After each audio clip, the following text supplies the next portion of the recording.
फवाद चौधरी साहब, जो election commission की तैनातियां थी उसमें काफ़ी मेरे ख्याल में एक ओपननेस का मुजाहरा शायद खाकान ने किया था। उन्होंने कहा था कि जो जो नाम मेंबर्स के आए हुए हैं तो एक उधर से ले लें, एक उधर से ले लें, एक को चेयरमैन बना लें, तो नामों की फहरिस्त तो मौजूद है, तो अंडरस्टैंडिंग में ज़्यादा दुश्वारी नहीं आएगी। आपका ज़ाती तौर पर भी नुक्ता नज़र कुछ मिलता जुलता ही है कि जो best out of the list है वो उठा लें तो लगा दें, रौला किस बात का है। लेकिन आपकी जमात इसके ऊपर अटकी हुई थी बाज़ इशूज़ के ऊपर। नहीं, वो एक्चुअली जो है वो एक इसके ऊपर बात आ गई कि नहीं, वो नाम जो है वो उन्होंने कहा कि चीफ इलेक्शन कमिश्नर फार्मूला इन्होंने मेरा ख्याल है ये तय किया कि चीफ इलेक्शन कमिश्नर का नाम जो है वो हुकूमत दे दे, और जो मेंबरान हैं वो जो है वो दूसरों की अपोजिशन की लिस्ट से आ जाए। तो हुकूमत ये कह रही थी कि जो आपकी लिस्ट के लोग हैं फिर वो नाम आप तजवीज़ कर दें, और जो हमारी लिस्ट के लोग हैं वो नाम हम तजवीज़ करेंगे।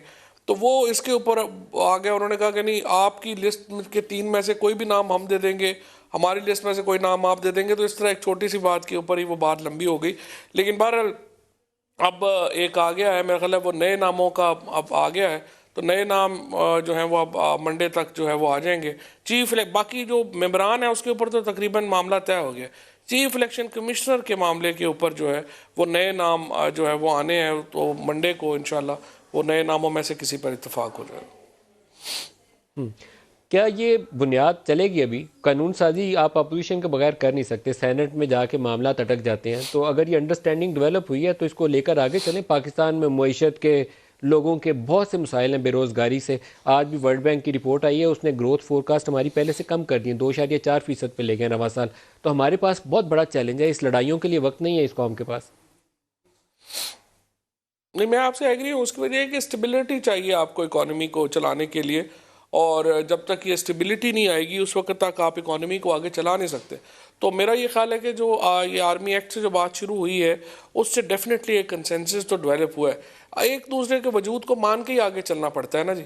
जमहूरियत तो यही है, या आपने उन पार्टीज़ की वजूद को मानना है, उन्होंने हमारे वजूद को मानना है। आप प्राइम मिनिस्टर इमरान खान को नहीं हटा सकते, वो इलेक्टेड प्राइम मिनिस्टर हैं, उन्होंने अपनी टेन्योर पूरी करनी है। उसके बाद आपकी अपनी पॉलिटिक्स है, आप अपनी पॉलिटिक्स करें, और अल्टीमेटली फिर आवाम के पास जाएंगे। और एक ऐसा फोरम होना चाहिए इलेक्शन कराने का जिसके ऊपर सबको एतमाद हो, और वो फोरम जो है वो इलेक्शन कमीशन का है। उसके हमें नाम सब ऐसे दें कि फिर बाद में एतराज़ ना करें, वो नाम दें और उनके यहाँ पर हम इलेक्शन करवाएंगे, और फिर इसी तरह से सिस्टम्स डेवलप होते हैं, चीज़ें आगे बढ़ती हैं।